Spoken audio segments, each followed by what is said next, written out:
sector energético, el sistema energético es muy importante desde el punto de vista económico, social y medioambiental, o ambiental si ustedes quieren, porque hay un tema de gobernabilidad. Lo único que estoy haciendo referencia aquí son a lo que se ha llamado la silla de la sustentabilidad, una silla un tanto extraña porque tiene 3 patas nada más, digamos, que son la económica, la social y la ambiental, con el respaldo de la gobernabilidad. ¿Gobernabilidad qué significa? Mantener el sistema bajo control, de alguna manera. Y entonces, en consecuencia, el sistema energético justamente es relevante en estas 4 dimensiones, digamos.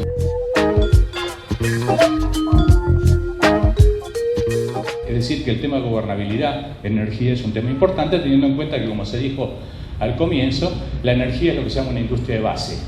Es decir, nada puede funcionar sin energía, digamos. Es decir, no hay ninguna posibilidad que yo pueda llevar adelante cualquier tipo de actividad de consumo o de producción si no obtengo el concurso de alguna forma de energía. Entonces, todos los recursos naturales, los cursos de aguas incluidos, las costas de los cursos de agua incluidos y los recursos del subsuelo y aéreo son propiedad imprescriptible e inalienable de la nación.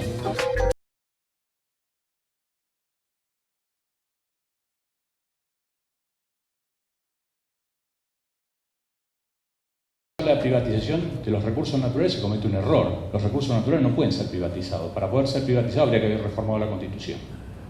Han sido entregados en concesión, igual que las centrales hidroeléctricas, porque están apoyadas ¿dónde? En el cauce del río y en los bordes de los ríos, que no pueden ser sujetos a propiedad privada. Entonces, la palabra privatización se utiliza a veces erróneamente. Entonces, estos recursos naturales son de propiedad social. Eso significa que son de propiedad de todos los habitantes de una nación, independientemente de dónde estén localizados.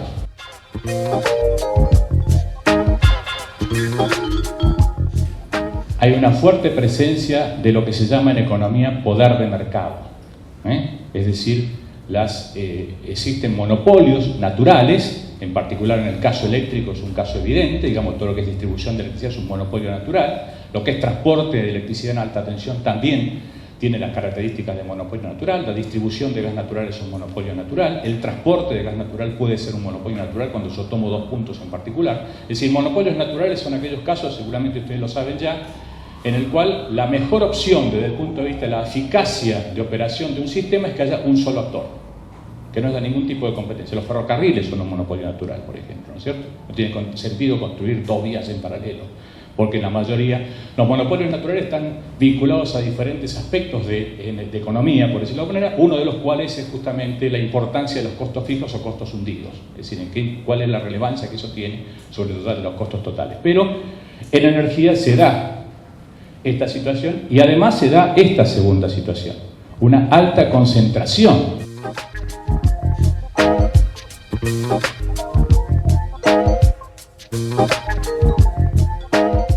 Entonces, cuando yo hablo de una formulación de política energética, fundamentalmente parto de 3 o 4 bloques básicos. Primero, una visión. ¿Qué significa la visión? Ustedes ven que ahora las empresas, por ejemplo, dicen nuestra visión es tal, digamos. La visión es, bueno, ¿qué se espera teóricamente de ese sistema? ¿Cómo va a contribuir ese sistema energético de acuerdo a la política pública de turno? ¿Cómo va a contribuir ese sistema energético a eso que llamamos desarrollo sustentable? Esa es la visión, de alguna manera. Esa visión claramente va a determinar los objetivos, ¿no es cierto? Es decir, bueno, de acuerdo a esta visión, yo defino cuáles son los objetivos para este sistema. Necesito un diagnóstico. Esta es la componente más importante de una política energética. Entonces, el diagnóstico es el primer aspecto. Un diagnóstico no descriptivo, un diagnóstico explicativo. Esta es la situación y la situación es esta por esto. Es decir, ¿qué es lo que explica la situación existente? Identificación de cuáles son los problemas, priorización de cuáles son los problemas y en función de eso definir los objetivos. De alguna manera, el problema siempre tiene como contracara un objetivo. Un problema identificado que es un tema negativo es puesto en positivo en la definición de los objetivos. Entonces, esta es la secuencia lógica de una definición de política energética donde recalco este aspecto y este aspecto son quizás los más importantes. Cuando hablamos de objetivo es qué es lo que queremos lograr. Cuando hablamos de líneas estratégicas, cómo vamos a lograr esos objetivos. Y cuando hablamos de instrumentos, es cuáles son los instrumentos que se van a utilizar. Estos son 3 elementos básicos a cualquier política energética. Entonces, ¿qué quiero alcanzar? ¿Cómo lo voy a lograr? ¿Y qué instrumentos voy a utilizar?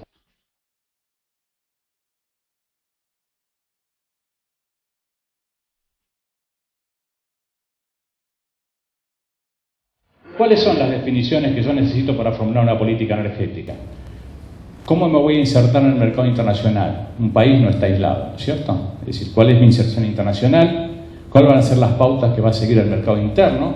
¿Cuáles van a ser, por ejemplo, los sectores que van a ser promovidos? ¿Qué búsqueda de sustentabilidad voy a buscar? Fíjense, en este momento, uno de los problemas más graves que sufren muchos países, y América Latina en particular, tengan en cuenta que en América Latina el 80% de la población vive en ciudades.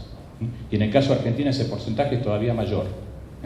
Entonces, el problema de ciudades sustentables es un desafío importante y la energía tiene mucho que ver.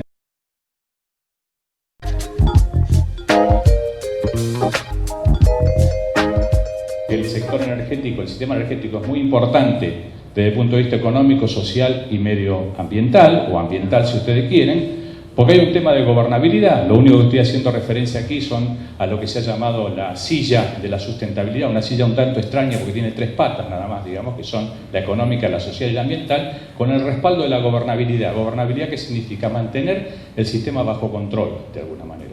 Y entonces, en consecuencia, el sistema energético justamente es relevante en estas 4 dimensiones, digamos.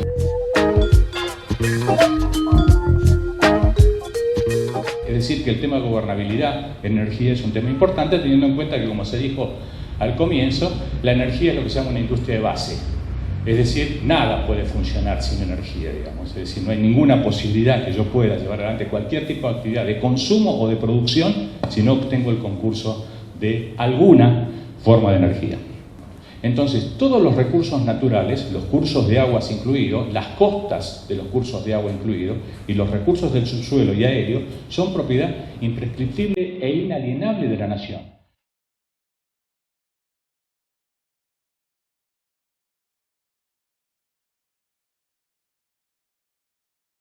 Por eso, cuando se habla de privatización de los recursos naturales se comete un error. Los recursos naturales no pueden ser privatizados. Para poder ser privatizados habría que haber reformado la Constitución. Han sido entregados en concesión, igual que las centrales hidroeléctricas, porque están apoyadas ¿dónde?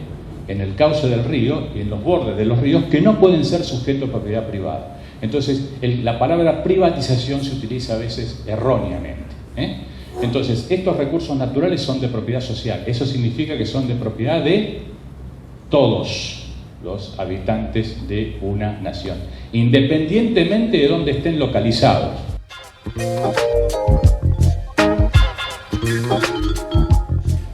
Hay una fuerte presencia de lo que se llama en economía poder de mercado. Es decir, existen monopolios naturales, en particular en el caso eléctrico es un caso evidente, digamos, todo lo que es distribución de electricidad es un monopolio natural, lo que es transporte de electricidad en alta tensión también tiene las características de monopolio natural, la distribución de gas natural es un monopolio natural, el transporte de gas natural puede ser un monopolio natural cuando yo tomo 2 puntos en particular. Es decir, monopolios naturales son aquellos casos, seguramente ustedes lo saben ya, en el cual la mejor opción desde el punto de vista de la eficacia de operación de un sistema es que haya un solo actor, que no haya ningún tipo de competencia. Los ferrocarriles son un monopolio natural, por ejemplo, ¿no es cierto? No tiene sentido construir 2 vías en paralelo, porque la mayoría, los monopolios naturales están vinculados a diferentes aspectos de economía, por decirlo de alguna manera, uno de los cuales es justamente la importancia de los costos fijos o costos hundidos, es decir, cuál es la relevancia que eso tiene sobre el total de los costos totales. Pero en energía se da esta situación y además se da esta segunda situación, una alta concentración.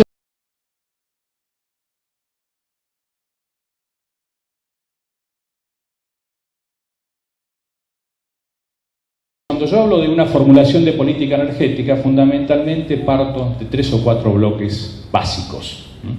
Primero, una visión. ¿Qué significa la visión? Ustedes ven que ahora las empresas, por ejemplo, dicen nuestra visión es tal, digamos.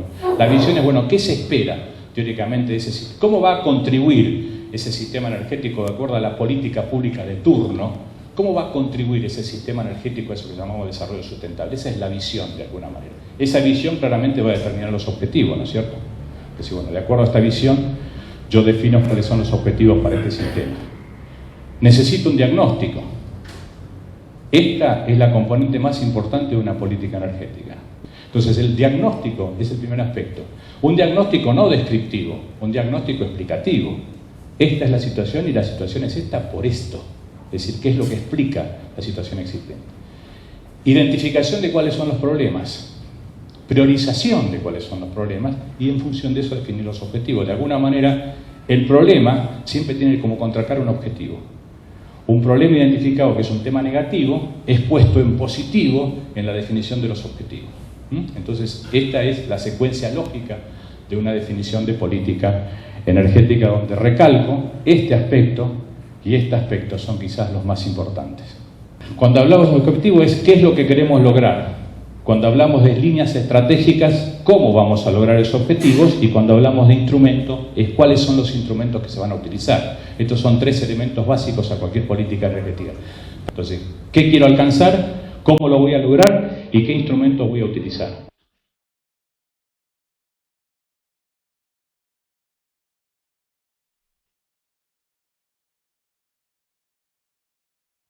¿Cuáles son las definiciones que yo necesito para formular una política energética? ¿Cómo me voy a insertar en el mercado internacional? Un país no está aislado, ¿cierto? Es decir, ¿cuál es mi inserción internacional? ¿Cuáles van a ser las pautas que va a seguir el mercado interno?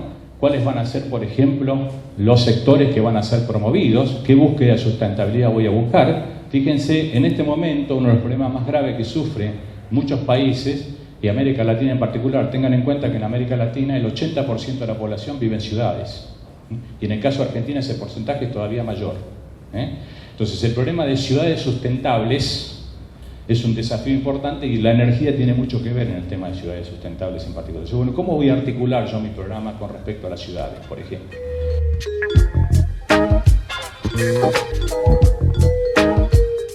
¿Cuáles son los sectores a desarrollar? ¿Cuáles son los nichos tecnológicos? ¿Cuáles son las cadenas de valor que pretendo promover, digamos? Por ejemplo, pretendo desarrollar fuentes renovables, pero logrando un nicho tecnológico para las renovables, no importando tecnología, sino desarrollándola localmente, concretamente. Es decir, esa es parte de esta estrategia. ¿Cuáles son los grados de integración y coordinación regional? Fíjense lo que pasó, por ejemplo, si uno analiza históricamente, alguien puede decir, no hubo nunca más intercambio de energía entre los países de la región que en la década del 90. Pero fueron oportunidades de negocio de corto plazo, que carecieron de un convenio marco paraguas y que carecieron de sustentabilidad en el largo plazo, por eso todas se cayeron o están hoy con serios problemas y serios conflictos. Entonces, ¿cómo yo voy a integrarme regionalmente? ¿Cuál es mi política de integración regional? ¿Cómo voy a articular mi accionar con el accionar? ¿Cómo voy a coordinar mi accionar con la actividad del resto de los países? Estamos haciendo ahora, por ejemplo, un estudio regional para toda América Latina y nos encontramos con sorpresas como esta. La estrategia energética de Bolivia plantea la exportación en el año 2020 de X millones de toneladas o de metros cúbicos de gas natural a Brasil. Y cuando analizamos la estrategia de Brasil dice que en el año 2020 no va a importar gas natural. Entonces, ¿cómo se coordinan estas dos cosas, digamos? Entonces, ese tema de coordinación regional es tremendamente importante.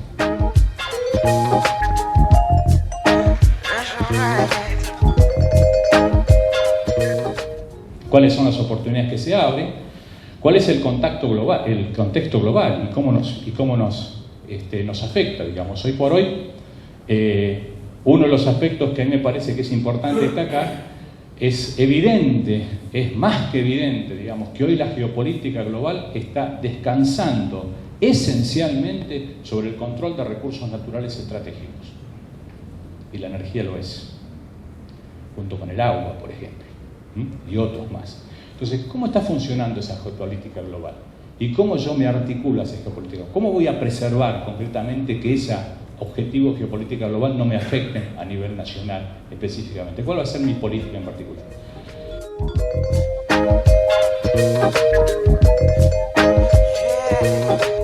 Y finalmente, ¿cuáles son estrategias robustas? Y quiero destacar el tema de robusto. Cuando uno habla de una estrategia robusta es aquella que sigue siendo válida, no importa cuánto cambien las condiciones de borde. Es decir, una estrategia robusta, un sendero robusto, es aquel que sigue permaneciendo como válido, aunque se modifiquen sustantivamente las condiciones de borde. Entonces, eso es robusto. Es decir, eso es capaz de soportar, de alguna manera, condiciones que cambien, que están fuera del contexto de quien decide la política. Entonces, el desafío más importante en las políticas públicas a largo plazo es justamente identificar esos senderos robustos, es decir, esos que son viables aún en cualquier tipo de condición.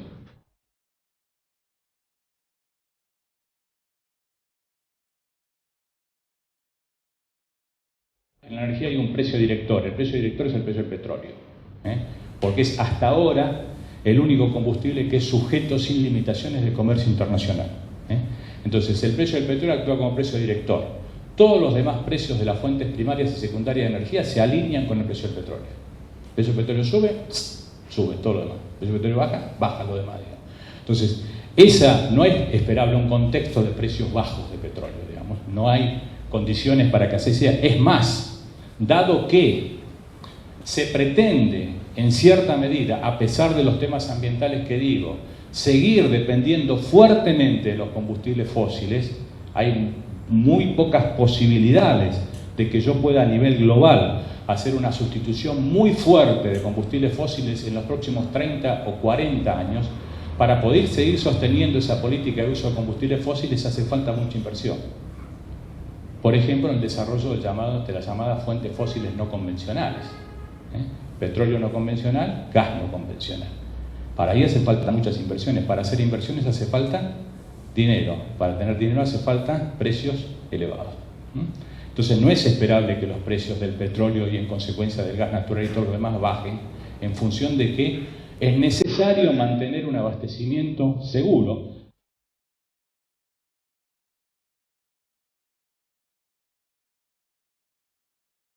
Piensen que en este momento a nivel global son 3 los ejes de la política energética: seguridad de abastecimiento, acceso a la energía y tema ambiental.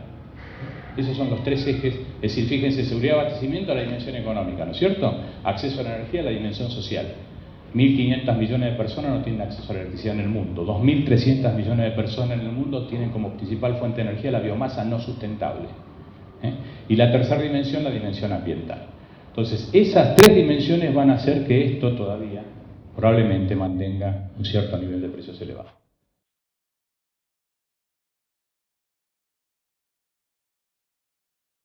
Este gráfico muestra el quiebre que se produce a partir de 1950 con el crecimiento del consumo de energía. Fíjense el cambio gradiente de la pendiente, fíjense lo que está pasando con el consumo de energía a nivel global. Es explosivo el crecimiento del consumo de energía en los últimos 60 años. Es decir, hay un cambio fantástico de estructura y hay un cambio fantástico de gradiente o de pendiente del crecimiento.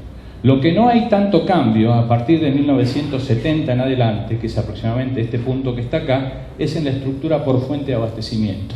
Es decir, este proceso de sustitución muy fuerte que se venía dando desde 1850 en adelante, esto arranca en 1850, se detiene a partir de mediados de la década del 70. Es decir, ahí se produce una fuerte estabilidad entre la línea roja es petróleo, la línea negra es carbón, la línea azul es gas natural, la línea verde es biomasa, la celeste que está acá abajo es hidroenergía, la amarilla es nuclear y la que está chiquitita abajo de todo, digamos, todavía con una participación muy limitada, son las otras renovables, es decir, viento, sol, etcétera, etcétera.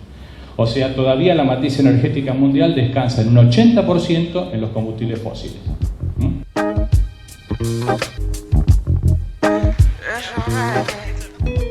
Un caso, la energía secundaria que más creció en este periodo, especialmente en los últimos 20 años, es la electricidad. Es decir, la electricidad está sustituyendo a otras fuentes y el problema que tiene la electricidad es que es una fuente secundaria de energía. Es decir, la electricidad hay que producirla usando alguna otra fuente energética. Y ese es un problema serio para el sistema. Entonces, la energía eléctrica tiene un coeficiente de penetración tal que crece a una tasa que duplica la tasa de crecimiento del resto de la fuente de energía. Y eso se da en todos los países del mundo, incluido el nuestro.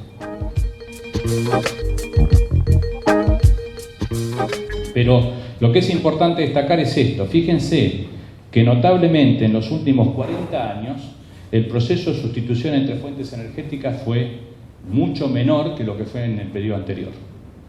¿Y de qué depende la sustitución entre 2 fuentes energéticas?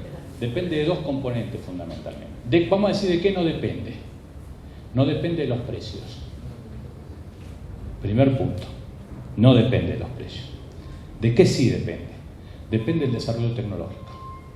¿Y de qué más depende? Depende de la calidad de la fuente. O sea, ¿qué es lo que la fuente puede dar que la fuente sustituida no puede dar? el carbón sigue siendo la fuente de energía no renovable más abundante en el planeta y también la más barata. Las reservas de carbón son para 260 años a nivel de consumo actual. Las de petróleo son para 45 aproximadamente, las de gas son para 65 aproximadamente. Sin embargo, no se usa carbón, se usa más petróleo y gas, ¿no es cierto? ¿Por qué? Por la calidad y por la tecnología que permite justamente usar esa fuente. O sea, los precios no son iguales. El carbón es más barato que el petróleo y el gas. O sea, no es un problema de precio tampoco.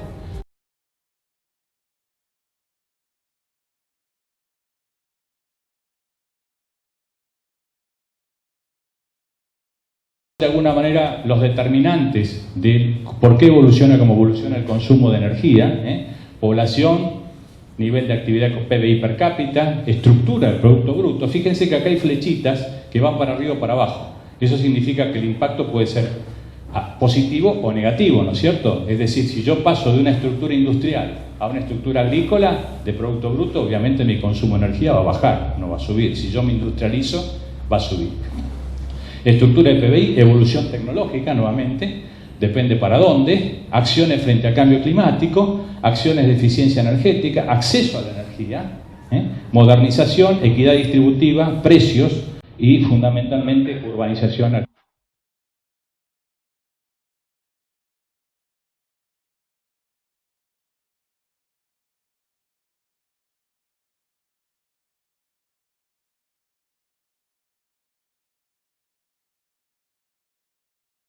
Es decir, estos son un poco cuando uno arma un modelo energético y dice, bueno, a ver cuáles son las variables explicativas del consumo, parte de este conjunto de elementos.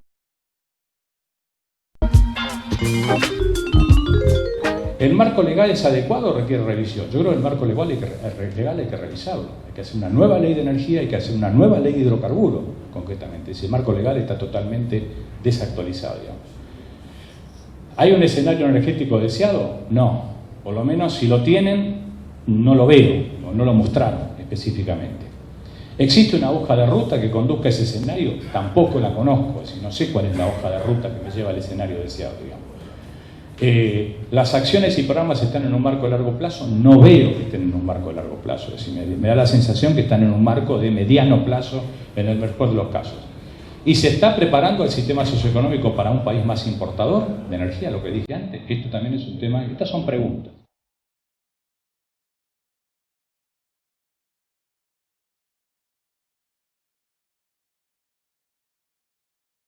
¿Qué implica responder a estas preguntas? Una política integral y articulada a otras políticas sectoriales agregadas, una potencial reforma y reingeniería institucional y redefinición del papel de los entes reguladores. En este momento los entes reguladores son una oficina que no... Fíjense que los marcos regulatorios no se han modificado, pero las acciones se toman totalmente fuera de los marcos regulatorios, o sea, los marcos regulatorios no están operando en particular.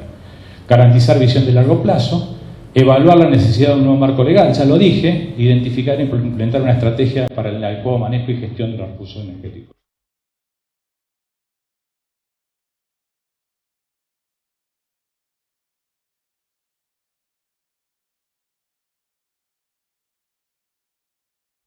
Lo inmediato, para mí, una acción institucional.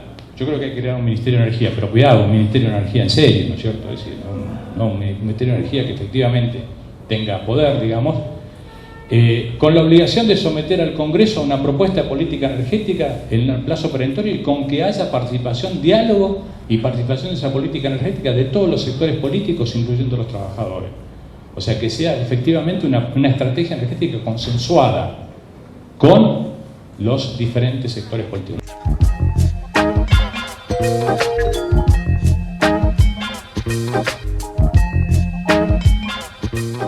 No hay soluciones mágicas, no hay bala de plata, o sea, no hay como una acción y con eso resolver el problema de alguna manera. No hay soluciones inmediatas, a largo plazo. Los subsidios son insostenibles, es decir, esto sí hay que atacarlo concretamente. Las empresas abastecedoras de energía deben ser muy eficientes, ahí tiene que haber una ganancia de eficiencia importante también en todo el que es abastecimiento de energía, digamos. Y las preguntas son, estas inversiones cuantiosas, de alguna manera, ¿quién las va a poner sobre la mesa, digamos, cómo se van a recuperar, quién las va a manejar de alguna manera, quién las va a decidir y con qué criterio fundamentalmente se va a tomar esta decisión. Y finalmente, en qué contexto de geopolítica de los recursos naturales a nivel global estamos definiendo nuestra estrategia.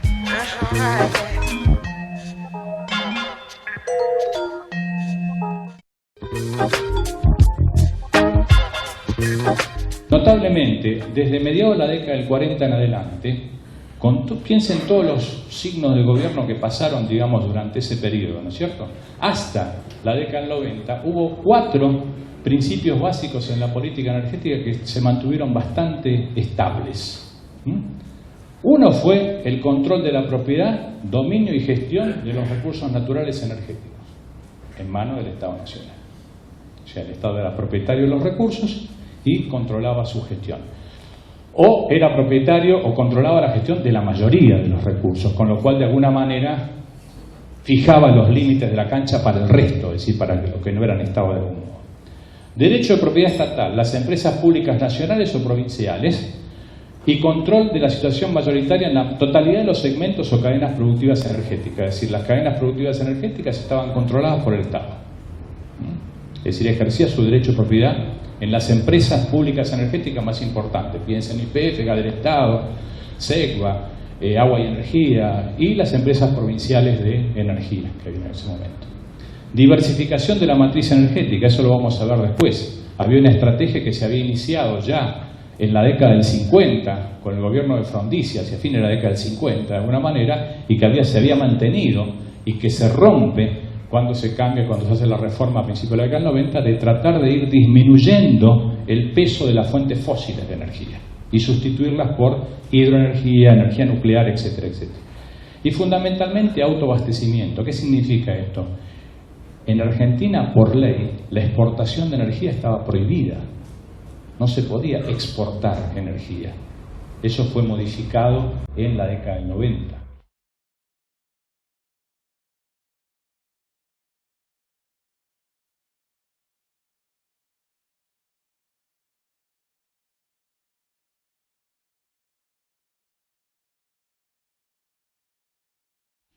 Entonces todo esto se alteró. Primero, obviamente, hubo un proceso de concesión, privatización de las reservas de petróleo, ¿no es cierto? Como les dije, no se privatizaron las reservas, se concesionó su uso, que es un bypass, por decirlo de alguna manera, es un artilugio para, de alguna manera, hacer lo mismo, pero de otra forma. Se transfirió el derecho de propiedad de las empresas públicas más importantes de Argentina. Inclusive Argentina hizo algo que hicieron muy pocos países en el mundo, como fue transferir el derecho de propiedad de su empresa petrolera. Que ese es para mí el error más grave de alguna manera que se cometió. Se abandonó la diversificación de la matriz energética, esto se dejó en manos del mercado, era el mercado el que definía cuál era la energía que se iba a producir. Y finalmente se dio libre disponibilidad, es decir, las empresas que producían petróleo, gas o electricidad podían hacer con ese producto lo que quisieran, es decir, destinarlo al mercado interno o exportarlo.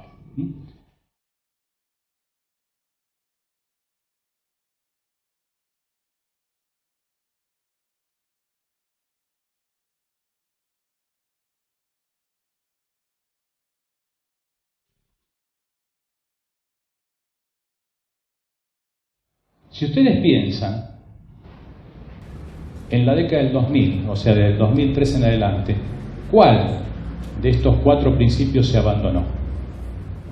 Ninguno. Ninguno. Es decir, no se dio marcha atrás en ninguno de estos 4 principios. Hay una continuidad de la política energética con la política energética de la década del 90. Las empresas públicas eran los instrumentos de política energética, las acciones eran normativas y dispositivas, se va desde empresas públicas hacia fuertemente actores privados, lo cual significa que el sistema es mucho más complejo. Cuando yo hago una reforma estructural de estas características y le doy un mayor rol al mecanismo de lo que se llama el mecanismo de decisión descentralizada, lo que necesito es más Estado que antes, no menos Estado que antes. Ahora tengo que, de alguna manera, cambiar los comportamientos de esos actores a través de mecanismos indirectos. Y entonces esos mecanismos indirectos son más complejos. Entonces, cuando yo hablo de un proceso de reforma estructural, como es este, digamos, y hablo y lo pongo a la par de un principio de subsidiariedad del Estado, estoy medio diciendo alguna cosa que en algún punto no cierra adecuadamente, digamos, porque si ustedes, por ejemplo, observan el tamaño que tiene la Agencia de Energía de los Estados Unidos y ven cuántas miles de personas tiene trabajando, se van a dar cuenta de la importancia que tiene el Estado en la política energética de los Estados Unidos, por ejemplo, que es a veces tomado como referente de ese esquema de, entre comillas, liberalismo, ¿no es cierto? Entonces, esto significa mucho mayor complejidad y esto significa un Estado mucho más inteligente, un Estado mucho más capaz, un Estado con instrumentos mucho más adecuados. Y ese es el gran retraso que tiene, por ejemplo, no solo Argentina, sino la mayoría de los países de América Latina, en el diseño y la implementación de políticas públicas. Es decir, no han sabido adaptarse de alguna manera a este cambio de contexto, a esta dinámica que se da a nivel global y también a nivel regional.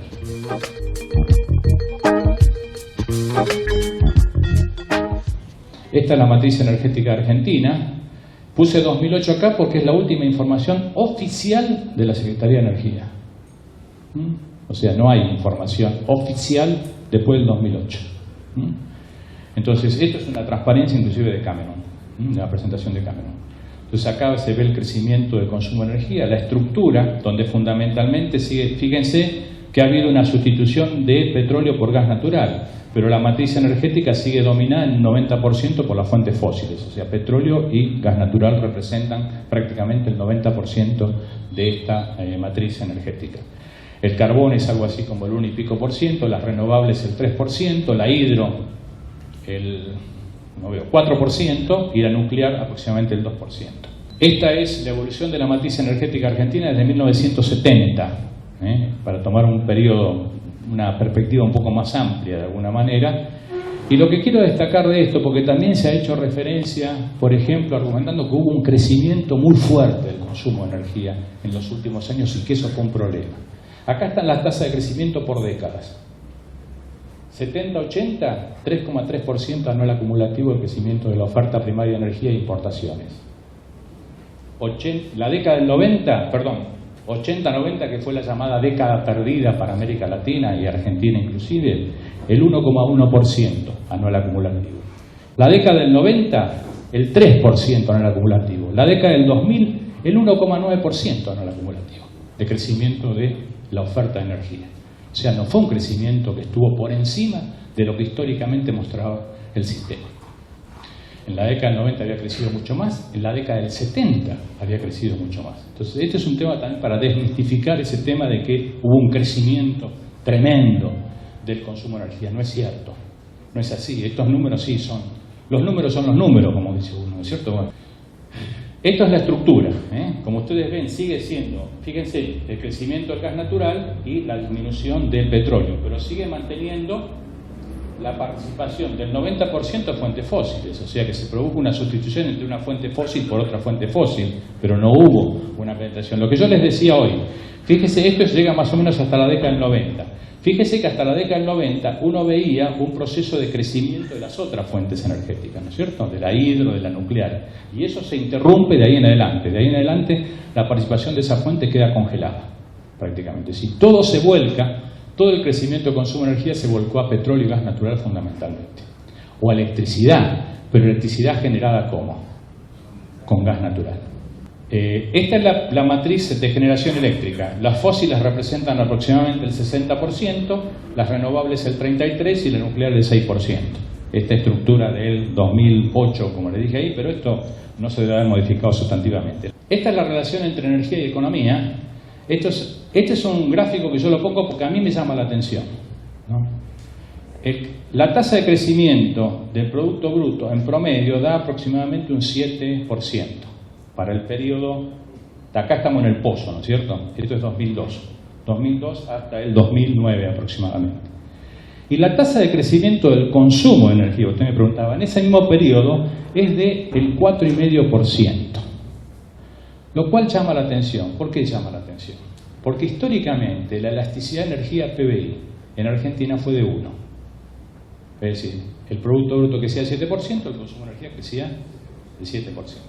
Resulta que ahora la actividad económica creció más del 7% y el consumo de energía menos del 5%. Alguno de los dos números me da dudas. Y yo le voy a dar mi opinión como economista. Estos son valores físicos. Estos son valores del INDEC. ¿Realmente la economía argentina creció a tasa china? Tengo mis dudas. Y la relación entre energía y economía me da fundamento para tener dudas. Si no, esto significa que acá hubo un crecimiento de la eficiencia energética fenomenal, de casi el 40%. Esta es la producción convencional de reserva de petróleos. Nosotros estamos en este punto, es decir, la reserva de petróleo convencional en Argentina están a punto de agotarse. Cuando hablo de reserva convencional me refiero a reservas de petróleo convencional en los yacimientos conocidos, en las cuencas que están en explotación. Eso no quiere decir que desde el punto de vista de los recursos últimos el petróleo se está terminando en Argentina, pero hay que empezar a explorar en otras cuencas y no en las cuencas conocidas, por ejemplo offshore. Pero el petróleo convencional en las cuencas conocidas, es esta la situación y esto es irreversible. Esto se termina, y se termina no importa qué precio yo le ponga y no importa qué política haga, se termina, porque no hay más en las cuencas conocidas. Y estos son análisis geológicos fundados.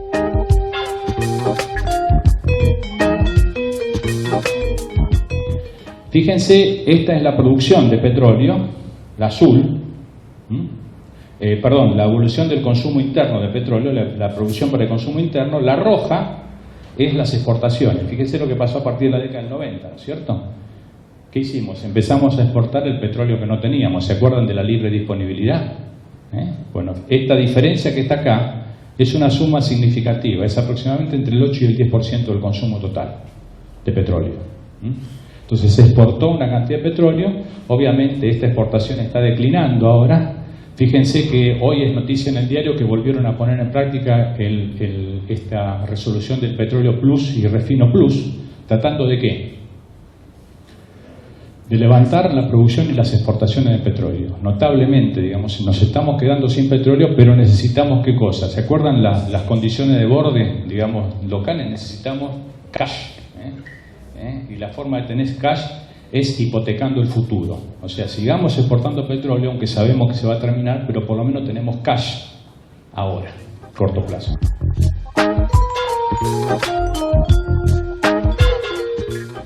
Bueno, el tema del gas es muy complejo. ¿Por qué? Porque el tema del gas tiene en este momento la participación más importante en nuestra matriz energética, si ustedes recuerdan, ¿no es cierto? El gas representa casi el 50% de la matriz energética.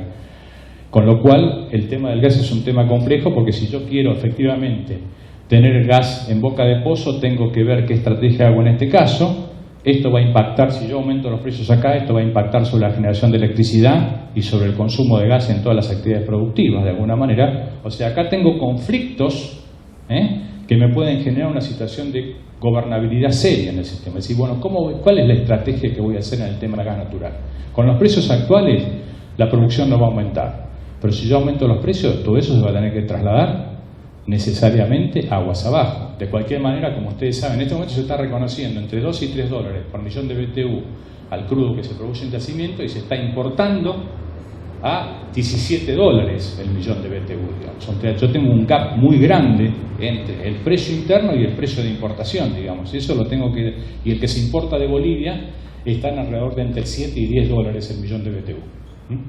Entonces tengo que cerrar ese gap entre los costos, los precios internos y los precios de frontera, por decirlo de alguna manera, pero eso va a impactar sobre el consumo interno necesariamente cuando yo tengo un 50% de la generación de electricidad en base a gas, por ejemplo. ¿Y con qué sustituyo ese gas? En el corto plazo, ¿con qué? Con diésel, y el diésel es más caro que el gas.